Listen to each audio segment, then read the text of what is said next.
चलिए friends, last class से हम आगे अपना चैप्टर नंबर 4 कंटिन्यू करते हैं, डेटा माइनिंग वाले जो बिजनेस टूल्स थे उसके बाद से। तो आज हम करेंगे फिर डिस्कशन कहाँ से start, business reporting through MIS and IT से।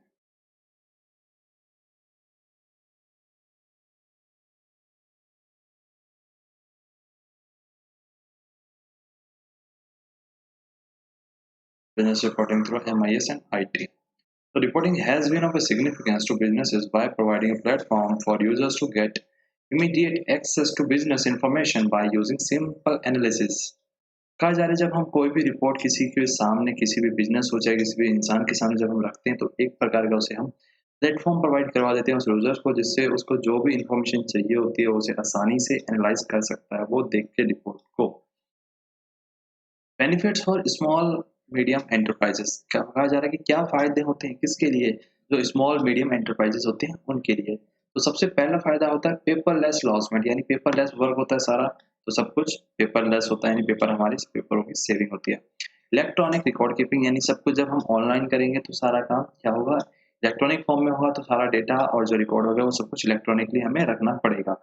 प्रीफिल्स फॉर्म्स होते हैं, जैसे कई बार आपने देखा होगा जब भी आप कोई एमसी के फॉर्म्स भरते हो तो उसमें जैसे ही आप कुछ सीरियल नंबर डाल देते हो तो सब कुछ आपका जो डेटा होता है, जो इन्फॉर्मेशन होती है, ऑटोमेटिक वहाँ पे फैच हो जाती है, तो वो उसका कहा गया यहाँ पे प्रीफिल फॉर्म्स होते हैं। ईज ऑफ शेयरिंग, यानी जब हम शेयर करते हैं कोई चीज़ तो हमें उसमें काफ़ी आसानी हो जाती है जब हम बिजनेस रिपोर्टिंग अगर आईटी के थ्रू हम करते हैं। सिक्योर AUS की ऑथेंटिकेशन, कहा जा रहा है कि कई बार हम जैसे जो डीएससी वगैरह होते हैं जब उसको लगाते हैं तो उसके द्वारा हम अपना जो एक प्रकार का जो डेटा होता है हम उसको सिक्योर कर देते हैं, एक ऑथेंटिकेट कर देते हैं कि हम ये डेटा हमारा सेफ रहेगा, हम उस पर ताला लगा देते हैं। सेम टाइम वैलिडेशन, जैसे ही हम कोई काम करते हैं तो वो उसी टाइम पे क्या होता है, वैलिडेट हो जाता है। जैसे हम एमसी का जो डीएससी वगैरह जब लगा के और जब सबमिट करते हैं तो हैंड टू हैंड हमें उसका पता चल जाता है कि इसमें कोई एरर वगैरह तो नहीं रही है, तो उसी के लिए यहाँ पे बताया गया सेम टाइम वैलिडेशन। तो कितने फायदे बताए गए हैं यहाँ पे स्मॉल और मीडियम एंटरप्राइजेस के लिए, यहाँ पे 6 फायदे बताए गए हैं। पहला है पेपरलेस लॉन्चमेंट होता है, दूसरा इलेक्ट्रॉनिक रिकॉर्ड कीपिंग, तीसरा प्रीफिल फॉर्म्स होते हैं, ईज ऑफ शेयरिंग, यानी जब हम शेयर करते हैं कोई भी चीज़ तो उसमें हमें आसानी होती है, और पांचवा बताया गया सिक्योर AUS की ऑथेंटिकेशन, यानी जितना भी जो डेटा हमारा होता है ऑनलाइन हम उसे DSC के माध्यम से हम उसे सिक्योर कर देते हैं। सेम टाइम वैलिडेशन, और अगर उसमें कोई भी गलती एरर वगैरह होता है तो हमें सेम टाइम पता चल जाता है, तो उसका मतलब होता है सेम टाइम वैलिडेशन। तो बेनिफिट्स फॉर लार्ज बिजनेसेस, और जब बड़ी ऑर्गेनाइजेशन होती है, जब बड़ी कंपनियां होती है तो उसके लिए क्या फायदे होते हैं, तो वो यहाँ पे नीचे बताए गए, तो आइए जानते हैं उसको भी। ये single reporting language to report to government, एक प्रकार की सिंगल रिपोर्टिंग होती है, जो लैंग्वेज होती है वो उनके लिए खास तौर पे होती है, केवल और केवल लार्ज एंटिटीज के लिए, जिसके द्वारा रिपोर्टिंग की जो उनके लिए कंपलसरी होती है कि आप इसी लैंग्वेज में आप हमें रिपोर्टिंग करोगे इसको गवर्नमेंट को। तो वो कौन सी लैंग्वेज होती है, वो होती है XBRL, यानी extensive business reporting language and inter National Standards-Based Business Reporting Language developed by accountants for financial reporting। कहा जा रहा है एक्सटेंसिबल बिजनेस रिपोर्टिंग लैंग्वेज है ये, एंड इंटरनेशनल स्टैंडर्ड के ऊपर बेस होती है ये, यानी इंडिया की नहीं है ये, काफी भारत भी हर जगह ये मानी जाती है। जो किस लिए यूज की जाती है, जो बिजनेस रिपोर्टिंग लैंग्वेज है, और उसको डेवलप किया गया किसके द्वारा, accountants for financial reporting purpose के लिए। और बेनिफिट क्या होते हैं बड़ी ऑर्गेनाइजेशन के लिए, चाहे बड़ी हो चाहे छोटी हो, तो रिड्यूस कॉस्ट। हाँ, कॉस्ट तो डेफिनेटली हर किसी की कम होती है, लेकिन जब हम छोटी में ही आईटी यूज करने जाते हैं कई बार हमारी स्टार्टिंग जो कॉस्ट होती है वो महंगी खूब पड़ जाती है हमें, लेकिन लॉन्ग टर्म में हमें ये काफी सस्ती होती है। रिड्यूस कॉस्ट यानी reduction in the cost of the assembling, analysing and providing data to government.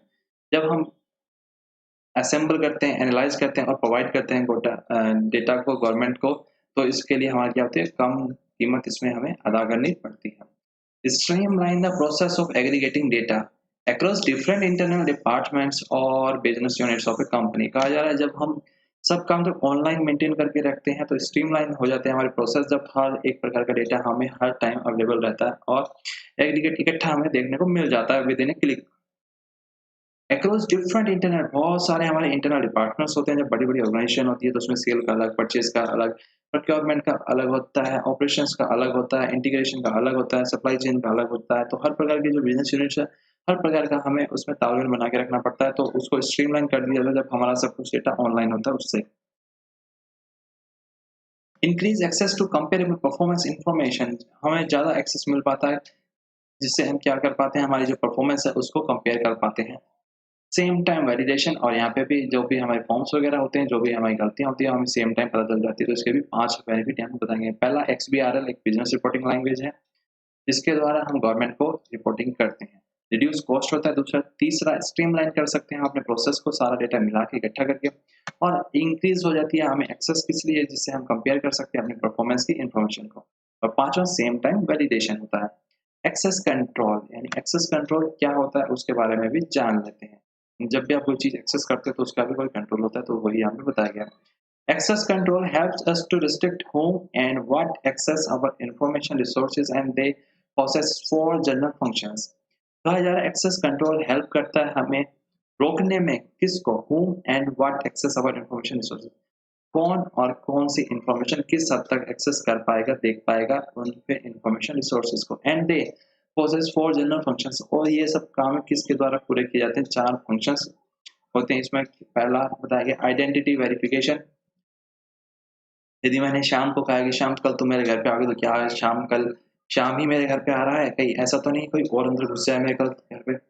Authentication, authorisation और अकाउंटेबिलिटी, हर काम की एक अलग अलग पहचान है, तो उसके लिए आइए जान लेते हैं। Identification, identity management consists of one or more processes to verify the identity of a subject attempting to access an object।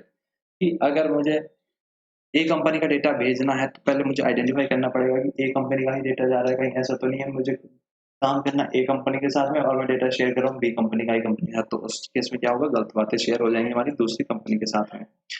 दूसरी बात की है authentication is the process of verifying a subject identity at the point of object access. यानी दूसरा बात है authenticate करना पड़ेगा हमें कि क्या जो बंदे से हम बात कर रहे हैं वो ऑथेंटिक है भी या नहीं। नहीं पता लगे कोई फर्जी कॉल के द्वारा हमसे कुछ पूछ रहा था और हम बताते गए और वो हमारा अकाउंट साफ कर गया। तीसरा है ऑथराइजेशन। पहला आइडेंटिफिकेशन, हमें पहचानना है। दूसरा ऑथेंटिकेशन, क्या सामने वाला सही है। तीसरा ऑथराइजेशन, क्या हम किसी को ऑथराइज कर रहे हैं, तो उसमें क्या authorisation identifies what system network resources etcetera a subject can access, कि सामने वाला किस हद तक और कितने हमारे इंफॉर्मेशन सिस्टम को एक्सेस कर पाएगा, नेटवर्क रिसोर्सेज को। वेरीफाई ए सब्जेक्ट्स आइडेंटिटी, और ये वेरीफाई करता है सब्जेक्ट की आइडेंटिटी। चौथा accountability, each step from identity presentation through authentication and authorisation is log.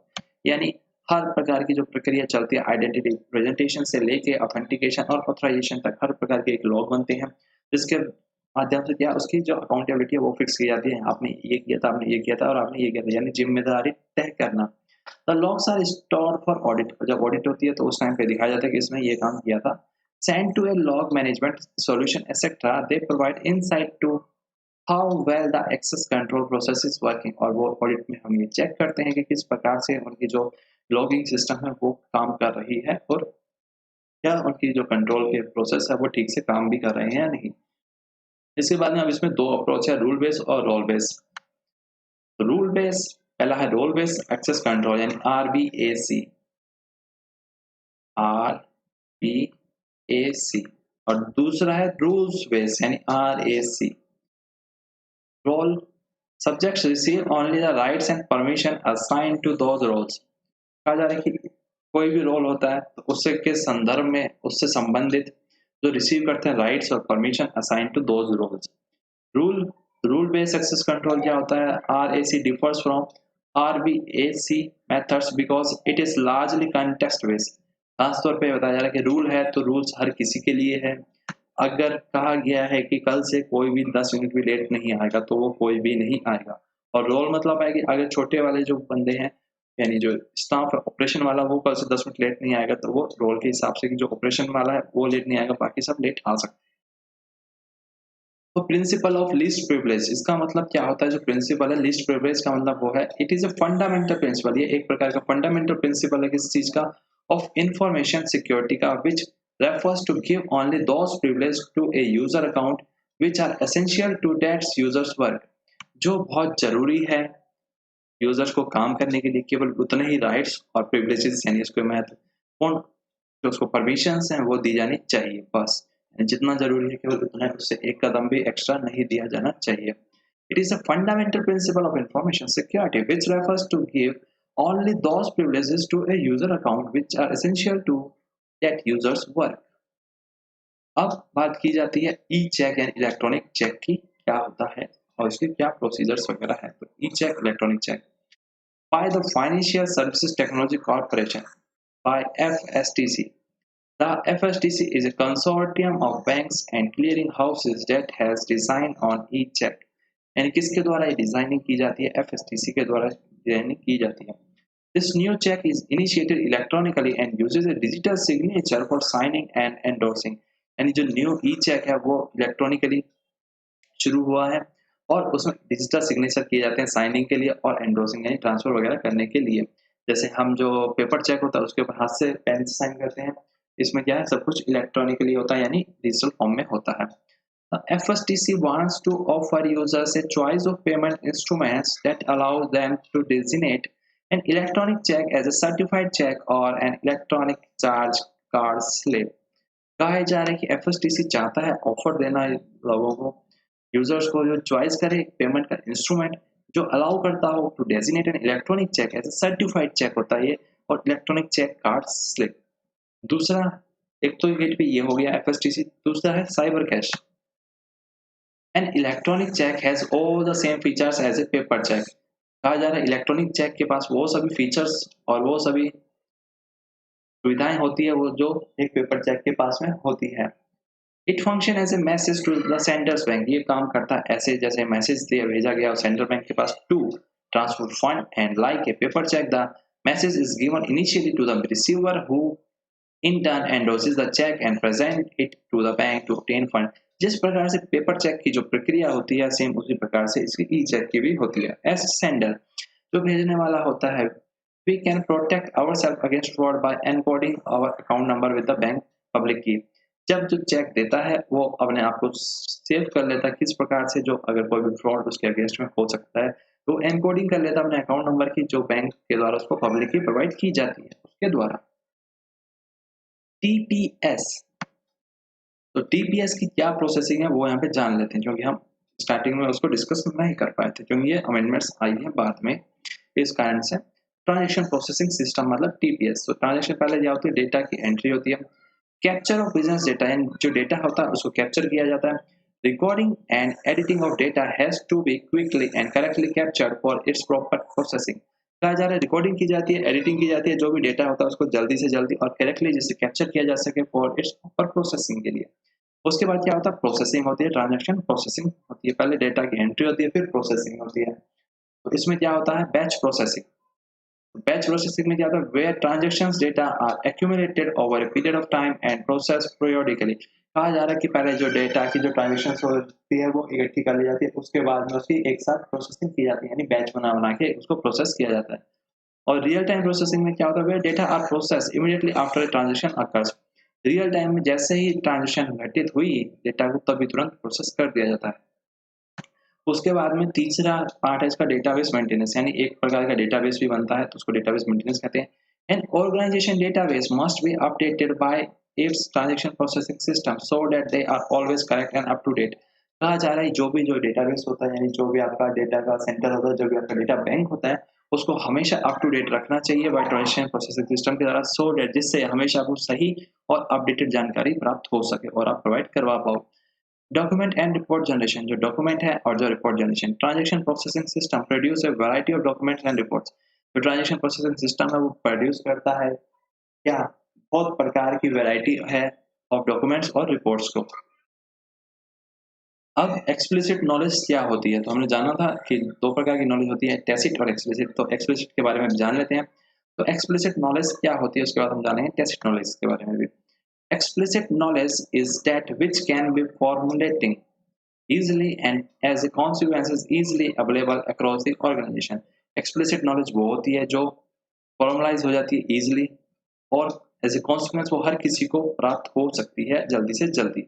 explicit knowledge is articulated and represented as spoken words, written material and compiled data। जो explicit knowledge होती है वो शब्दों के बयां करने से पता चल जाती है, जो लिखा हुआ होता है उससे हमें मिल जाती है, और compiled data जो होता है उससे हमें पता चल जाती है। This type of knowledge is codified, easy to document, transfer and reproduce। इस प्रकार की नॉलेज को हम डॉक्यूमेंट कर सकते हैं, ट्रांसफर भी कर सकते हैं किसी को, और रिप्रोड्यूस यानी फिर से उसको बदल भी सकते हैं। और जो टैसिट नॉलेज होती है उसको भी जान लेते हैं अब हम। Tacit knowledge on the other hand resides in a few often in just one person, जो कुछ ही चुनिंदा लोगों के दिमाग में जो बातें रहती है and has not been captured by the organizations और मेड अवेलेबल टू अदर्स, यानी जो ऑर्गेनाइजेशन के लिए नहीं होती है, जो ना ही आप किसी दूसरे को प्रोवाइड करवा सकते हो। Tacit knowledge is unarticulated and represented as intuition, perspective of beliefs and values that individuals form based on their experiences. जो इंसान अपने एक्सपीरियंस के और तजुर्बे के आधार पे जो चीजें देता है, जो ग्रहण करता है, उसको कहा जाता है tacit knowledge. It is personal, और ये है क्या होती है, हर किसी की अपनी निजी होती है, एक्सपेरिमेंट करके मिलती है और कॉन्टेक्स्ट स्पेसिफिक होती है। It is difficult to document, बहुत मुश्किल होती है इसको नोट कर पाना और कम्युनिकेट द टैसिट नॉलेज, और या फिर किसी को दे पाना। जैसे हैंड ऑन स्किल्स, अगर किसी के हाथ में कला है तो आप किसी को ट्रांसफर नहीं कर पाओगे। स्पेशल नो हाउ, और अगर कोई किसी चीज़ के बारे में खास रुचि रखता है, उसके बारे में जानता है, तो और एम्प्लॉय का जो एक्सपीरियंस है, जो उसने तजुर्बा इतने सालों में झेला आपकी कंपनी को, आपकी ऑर्गेनाइजेशन को, और उससे पहले जो झेल के आया है ऑर्गेनाइजेशन का, जो उसका एक्सपीरियंस है, वो वही उसके अंदर से बोलेगा जब वो काम करेगा, तो आप उसको भी ऑन पर रिकॉर्ड नहीं कर सकते। तो ये रहा अपना आज का पूरा सेशन। तो चैप्टर नंबर 4 पूरी तरीके से अपना कंप्लीट हो गया। इसके बाद हम इसको चार्ट के माध्यम से बनाएंगे और इसको डिस्कशन करेंगे जब हमारा पूरी तरीके से इसका रिवीजन हो जाएगा। तो नेक्स्ट क्लास में जो नेक्स्ट वीडियो अपलोड होगी उसमें आपके लिए क्या होगा, इसमें हम चार्ट के माध्यम से अब इस चैप्टर को कंप्लीट करेंगे। तो थैंक यू।